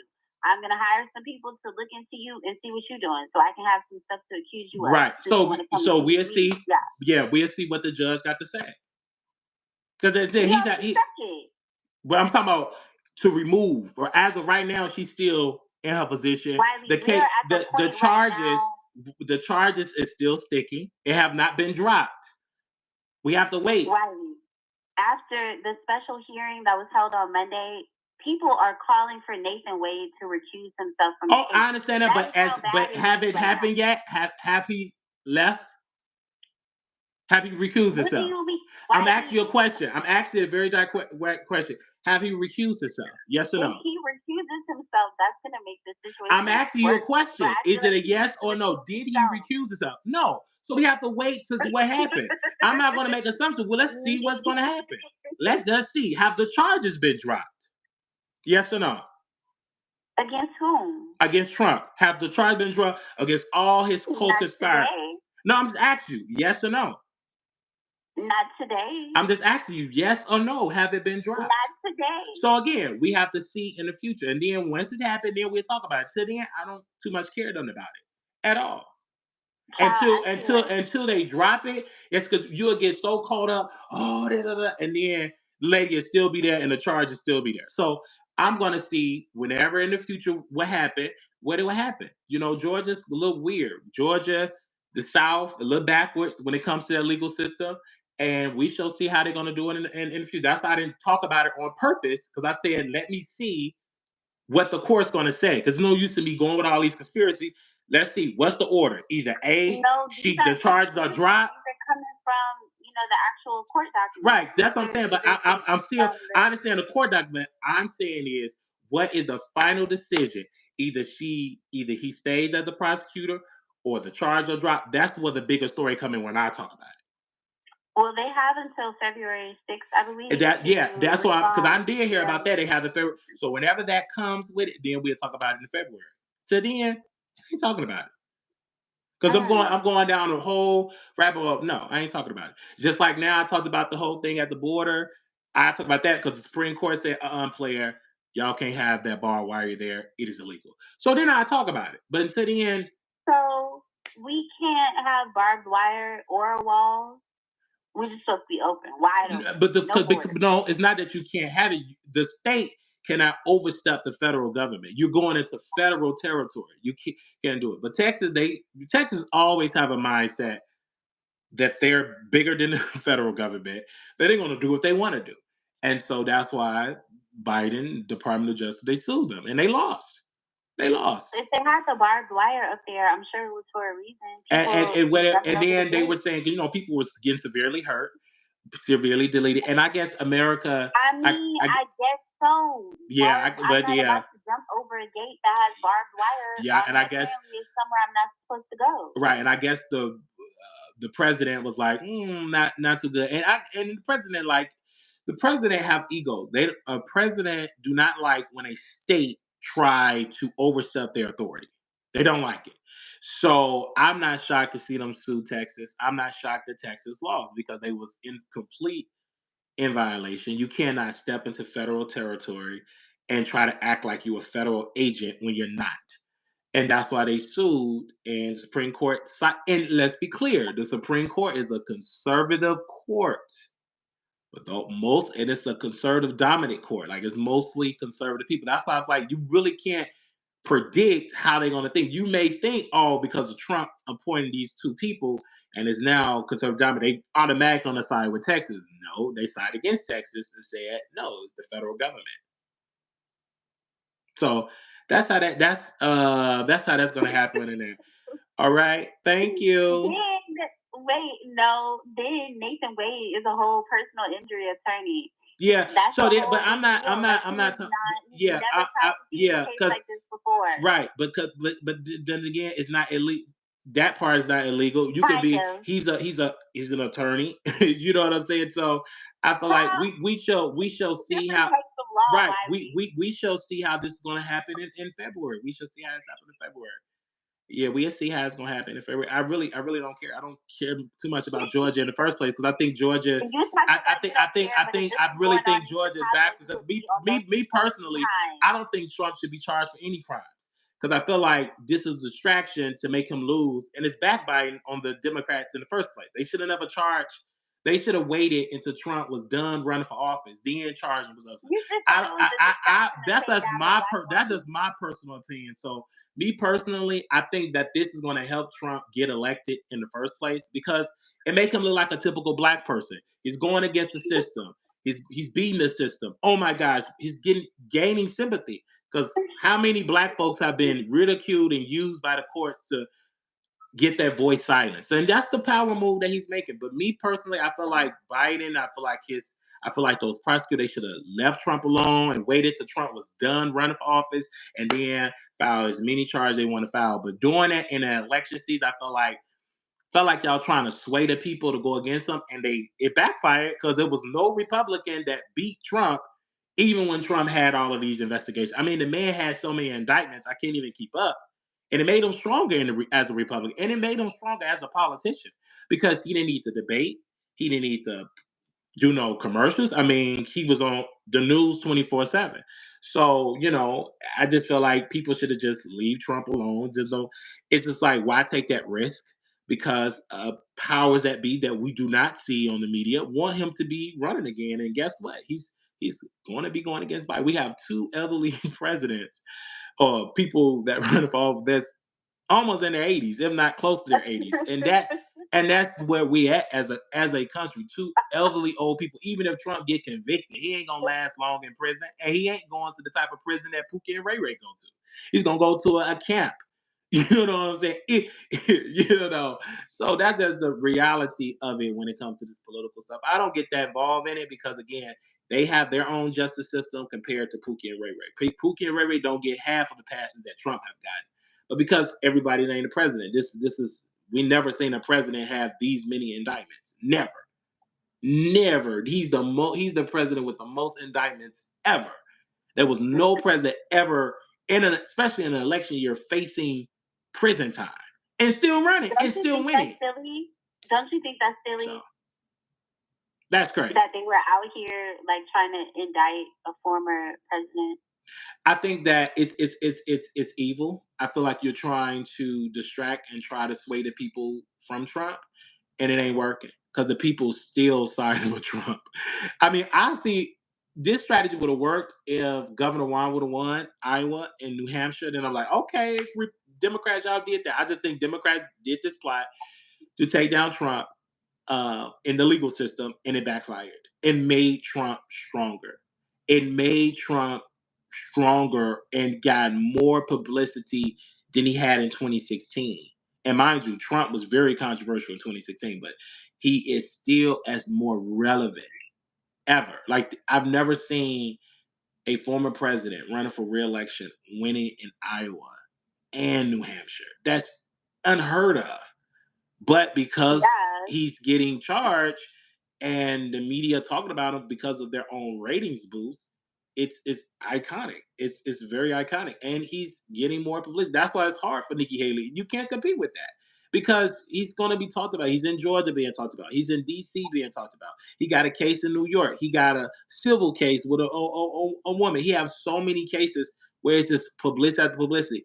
And it won't surprise me if he never spent a day in prison. It will not surprise me. And it will not surprise me if he get reelected. Right, I don't think so. I think he will probably get reelected, and that will not surprise me because, again, he has a strong base that want their country back, and they want total dominance, even though they still have the dominance, but they don't even like the crumbs that black people are getting. They don't like the crumbs.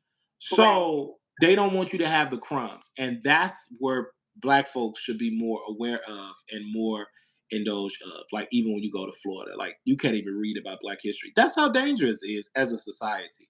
Because and the reason why they did this, because look at all them white teenagers and young folks, when George Floyd was deleted, they all protest. They outnumbered black people. And white powerful people said, we can't have this. We can't have our children on their side. We got to have them against them. So how can we do it? Let's erase history. Let's say, oh, it wasn't really that bad. Slavery, I don't know. They was learning great skills. They called slaves migrant workers. Yeah, that's what they call it. And so they're changing the policy. They changed it in the textbook. They changing their textbook. They have a group, these white women they have a group where they go and challenge black superintendents, black boards, and they run for office. They get superintendents fired, all because they want to make a coin. All because it's a system, and that's why parents, especially if you have children, you should be very aware. But we don't care. We're so into celebrity culture, and while we're so indoctrinated in that, they're taking away your rights. They're destroying institutions. They're destroying your right to be in a boardroom, to work with this company. Now, companies are now afraid of hiring qualified black folks because they don't want to be labeled, oh, that's a DEI pick. Oh, yeah, you just because of DEI. Oh, because of affirmative action. Even though you're bona fide qualified, but they want to have companies so fearful that they would never hire a qualified black person ever to run a Fortune 500 company, ever to run a university like a Harvard or a Princeton. They don't want you to run it at all. They just want you to be a supportive worker, a janitor, buff the floors. You can work in the cafeteria, but you can't work in an administration building. And that's the sad part about it. That's the sad part about it. But because we think that we got it together, no, we didn't. We still have a war that is a silent war, but it's a war of taking black rights away. I want to snatch it away. And then now black people got to compete with a new group of people that's coming in with a white mindset. They're not coming in with the black and brown coalition. That's a damn lie. They coming in building their own institutions, their own wealth. They're not trying to, oh, let me team up with black folks. No, y'all do what y'all do. We gonna build our own institution, but we gonna take some of y'all resources while we do it. We gotta take your food stamps, we gotta take your Section 8, we gotta take your shelters. And then when we do get the wealth, when we do get rights to work in this country to vote, guess who's gonna be at the bottom? Black folks. But black people, we have a chance to accumulate as much wealth, but we're sleeping at the wheel because we're so worried about Zeus, Real Housewives, Love Marriage Huntsville, and Boosie and Gucci Man. We're worried about that. And it's sad when you wake up, look at the right. Even in Chicago, because I'm living in this, I tell people, live in your major city and see what's going on. President Obama, he announced this he said, I'm gonna have this presidential library. We're gonna put it on the south side of Chicago. And many of the poor black folks, they would celebrate, oh my God, this is gonna bring economic job. It's gonna bring that, but then you ain't gonna be there because you ain't gonna be able to afford it. Yeah, it's gonna be plenty of jobs. Oh, it's gonna be so safe, but you ain't gonna enjoy this because you gotta make 5 times the rent. The rent gonna be $5,000, $6,000 a month. You gotta make 3 times the rent. Then credit gotta be good, and you ain't gonna be able to afford it. So it's gonna be a certain class of black people. They're gonna be in a minority, and the majority gonna be white folks. The same thing that happened in DC. DC used to be Chocolate City. Ain't Chocolate City no more. It's vanilla all the way. It used to be Chocolate City, but they took a big chunk of DC. Yes, DC still got its bad parts, but that closer to the White House and the Capitol Hill, expensive is pure gentrification. But that's what's going on in Chicago. That's what's going on in a lot of major cities. Unfortunately, it's heartbreaking. It's heartbreaking. Southern Belle said, Wiley, talk about the illegal migrants taking over the black neighborhoods in Chicago. But that's what's happening. I mean, it's not just Chicago. It's happening in New York. It's happening in California. It's very disheartening. But black people have to wake up because if they don't, they're going to continue to get screwed. I mean, so what is the plan? Like the plan should be, if you're a smart person and you're smart and you're black, you need to start owning and building wealth and joining together and build wealth. Because if you don't, you're gonna get lost. you're going to lose. And if you gotta have that mindset of building institutions. If you don't have that type of mindset of how to build an institution, how to be a successful entrepreneur, you're gonna be lost. And the little programs that black folks were able to get, they're not getting those programs. It's going to people that pretty much not even a citizen. So it's difficult. It's really, really difficult. And so if they knocked on your door and asked you if you could offer a migrant family a room in your home? No, absolutely. That's dangerous. Why would you want to bring people you don't know who they are? That's dangerous. And no. Now, if you had extra buildings, if you get a contract from the city and they're going to pay you the most, then go ahead and do it. That's money to make as an entrepreneur. But if you're living there with them, absolutely not. You don't know those people. You don't know what they have, what is in their um what is in the thing. And that's one thing I love about Chicago. Thank you, Southern. They are fighting back. They're filing lawsuits. They filed two in South Shore. They filed multiple lawsuits to the city. So they're fighting back because Chicago is a very conscious city. I mean, you have the Rainbow Push Coalition, you got Jesse Jackson organization, you got the Nation of Islam. That is the cornerstone of Black consciousness.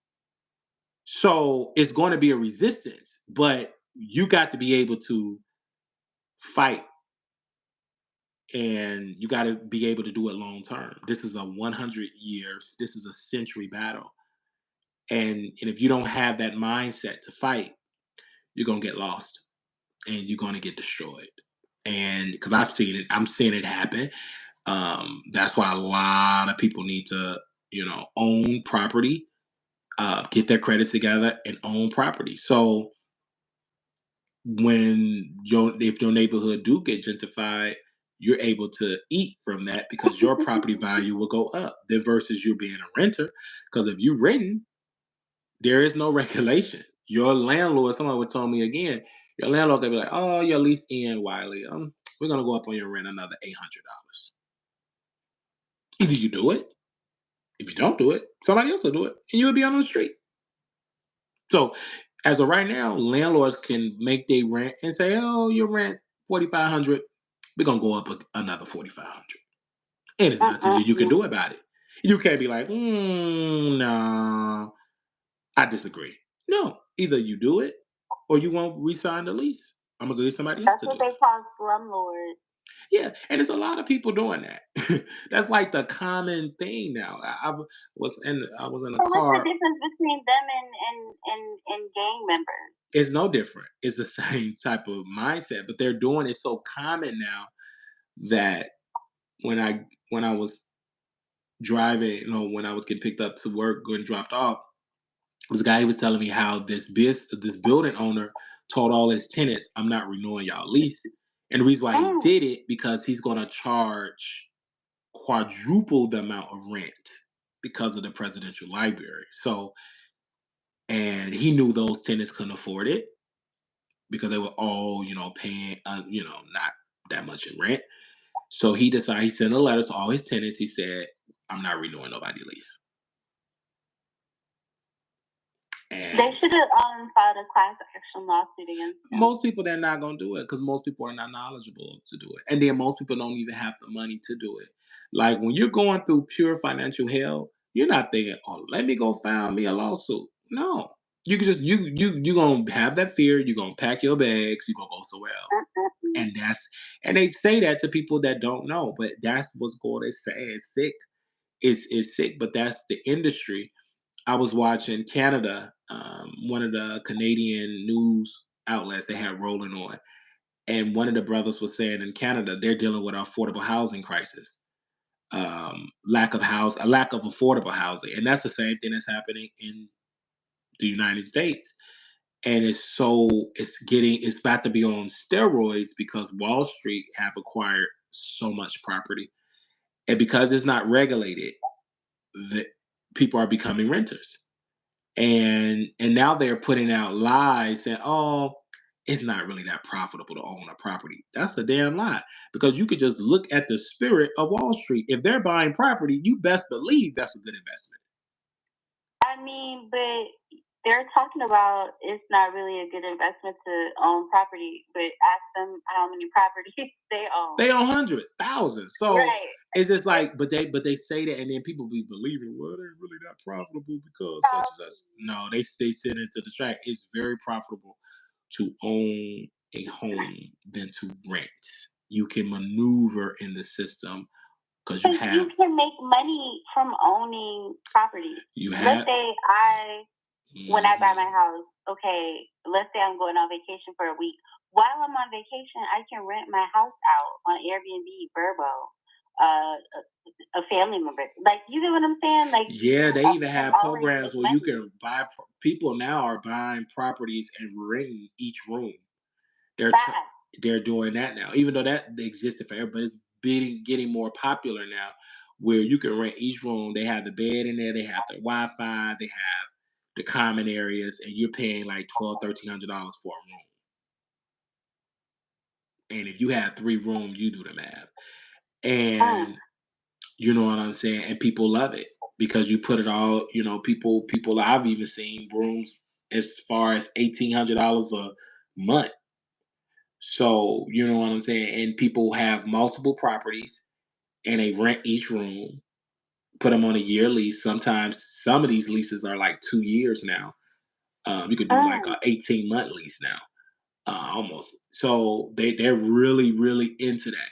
But that's the way. That's the future. I mean, people are going to find ways to make money. That's why we, as Black folks, we have to find ways to make money as well. We can't just depend on voting. We have to depend on building economics, because if you build economics, that's what the true power is. I was reading. This is before the swallow up allegation of Bishop T.D. Jakes. Have you ever been? He said it was a congressman told him and other Black preachers, yeah, y'all say about the Congress people, right? But the true power brokers is the CEO of Walmart, the CEO of Amazon, these wealthy, like the CEO of like Facebook. That's the power behind the power. And most people don't think like that. They just see their congressman, but really that got a lot of sway in these decision makers is these Fortune 500 company owners, these companies that buy companies that's worth billions upon billions. You know what I'm saying? They are power brokers in this country, and that's why we have to accumulate power. And our ancestors knew it. I mean, Black Wall Street, the wealth that they created in Chicago, building their own neighborhoods, they understood that. But unfortunately, we had leaders that thought it was best to integrate. And most of them, before they got deleted, they regretted that. Some leaders knew the integration was bad, like Malcolm X, the Nation of Islam. They believed separation was best. Not because you just didn't want to integrate, but because it's best to have your own institutions. And now many Black folks are waking up to that. It's like, oh, it is good to have it, because when we did integrate, we lost our identity, we lost our wealth, we lost our businesses, we lost our bus lines, we lost our bus companies, we lost all of that. And I never thought about with Rosa Parks integrating the bus. I never thought about that they just protest just to ride in the front, not protest to own buses, to be owners of a bus line. No, just to ride in the front of the bus. Not to own it. So, but then when it's kind of like, it's kind of like they were looking for white validation. That's what it was. That's what it was. And I understand the piece, because I get it. I get it, because you felt like, if you have money, why can't I sit here and patronize this as a citizen? But on the flip coin, is when Black folks were able to sit with white people, they neglected to go to their Black owned restaurants. They neglected to go to a Black owned hotel. And then all the Black businesses went out of business. And then all the Black business went out. That's why it was so many Black millionaires, more of them back then, because we had no choice but to create our own. It was Jim Crow. We couldn't eat with them. So we had to start our own stores, our own cake bake business, catering business, and that's why it was so many Black billionaires, millionaires back then. That money was long back then, because Black folks weren't allowed to, especially even Black folks with money. You still had to live with people that the Pookie and Ray Rays, because you couldn't go to certain neighborhoods. So that's why them houses in some of these undeveloped neighborhoods are very solid homes, like mini mansions, because we had doctors, we had lawyers, we had dentists. A person was taking me around to like Inglewood and all these beautiful homes. Of course, it need development, but if you can go back, and he was showing me pictures of those properties back in their day in the 50s and the 60s. He said, because these were the doctors lived, these were the lawyers lived. They all lived in the neighborhood because they weren't allowed to live. And there was another video on this topic, really was sad. This Black woman was talking about, and I never thought about this. She said, coming up in Chicago, she wanted to go to McDonald's. McDonald's wasn't that prevalent, and it wasn't that, it didn't really exist in Black neighborhoods. So she decided to go with her sister to go get on her bike to go to McDonald's. And she said when she was on her way to McDonald's, these white people started calling her the N word, N word, N word, N word. And when she was reflecting back to that, it drove up that trauma of tears. Like she started crying. And she, she broke the tears because she said, I will never forget that day.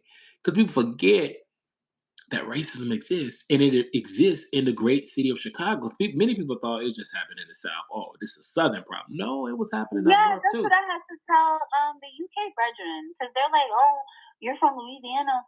Oh, that it must be terrible down there." I'm like, "What? Like racist? There are racist people everywhere." It was everywhere. What are you talking about? It was everywhere, and so she was crying, and I really and that's not too long because she's still alive to tell that story. So when people say, "Oh, that was thousands of years," it was not thousands of years ago. No. We still have Even relatives that's in alive. the 1960s in Germany, they had a petting zoo where they had like black children in there, and you can like go pet them. This was in the 60s. Yeah, and it's so sad, and it's really really sad, man. But yeah, that's how it was. And she was crying. They said over McDonald's, yeah, because they didn't want them to go to McDonald's. Back then, everybody look at McDonald's now, but McDonald's was, baby, you was hitting on something. You can go eat some McDonald's and have a McDonald's in your neighborhood because everybody If wants. you had McDonald's money back then. Yeah, it's not like how we look at McDonald's because it's so much of it. It's everywhere. But back then, McDonald's wasn't everywhere like that. And then especially for black neighborhoods, they wasn't in there. So when you say the McDonald's, of course she was a teenager, so she wanted to go. And when she was naming the street, that area is nothing but black people now. But back then, most of them areas that black folks migrated to now was white. Because then they had the quote unquote white flight and they all moved to suburbs, and then black people started moving into those neighborhoods. But back then, most of the neighborhoods that my aunt lived, my granny lived, my uncles lived, my aunts lived, that was all white people. But it was the whole white flight thing. They all got loans from the government. They fled to the suburbs, and then those neighborhoods became more black. But it's sad, man. It's really sad, and that's why I pray for my family members and brothers and friends to really change like their mindset so we can get that wealth because you don't want to be stuck and want your oppressor to feed you and depend on your oppressor to feed you. You don't want to be in that position. You want to be able to eat while you sleep. You do not want to be in a soup kitchen line and you got to depend on your oppressor or the same system that kept your loved ones in chains or your granny and So that's the piece where we as people have to retool our mind. So absolutely. Thank you all so very much. Thank you. All Little right. black boy, you're beautiful. Yeah, thank Little you black all. girl, you're Yeah, it's really enough of seeing y'all in the chat today. That was really great. I got so many people were sending messages about so many topics. Y'all were sending me about Chicago. I mean, plenty stories in Chicago, you guys.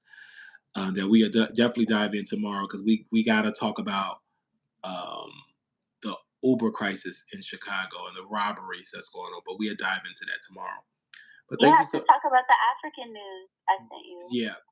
Yeah, we'll talk about that too because it's a lot. It's really a lot that's going on in this world, y'all. And yeah, you have to take a break from it because you'll be drained. But thank you so very much for calling in.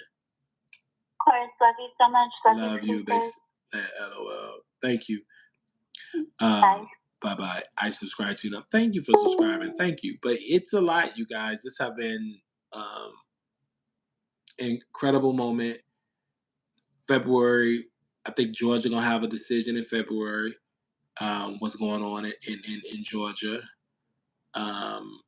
The Trump DC case, his civil case, we should have a decision on that. I know they had to postpone it because one of the jury members caught the Rona. Then what else is happening that is going to be big? Then something else. Oh, shout out to, I think in Alabama. What happened in Alabama? Okay, we'll talk about this tomorrow because it's a lot of stories, and that's a whole nother hour worth of content. I think it's really a lot, you know. But y'all pray, man. Y'all pray for y'all cities and get involved, get active. It's just a lot. And I get y'all messages. I saw email someone sent me, and I saw the video where someone sent me an email saying, "Wow, are they breaking into building? These migrants breaking into buildings." I mean, just buckle your seatbelts. It's cold now, but it's really gonna be something in the future, man. So make sure y'all really get active because it's a lot that's going on right on your front store, right on your doorstep, like right on your block. I never would have thought. And let's not even talk about what's going on in California, Oakland, the in and out shutdown due to crime. So it's a lot that's going on, and hopefully y'all is awoke and paying attention.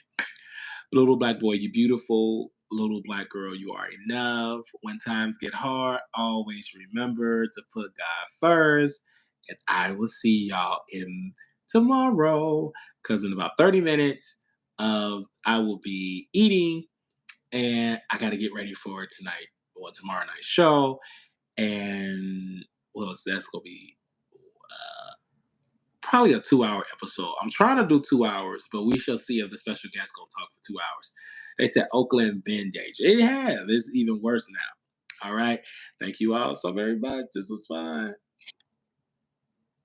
And then I'm gonna go on StreamYard tomorrow because StreamYard I got a special guest, so it'll be StreamYard tomorrow. All right. Bye y'all.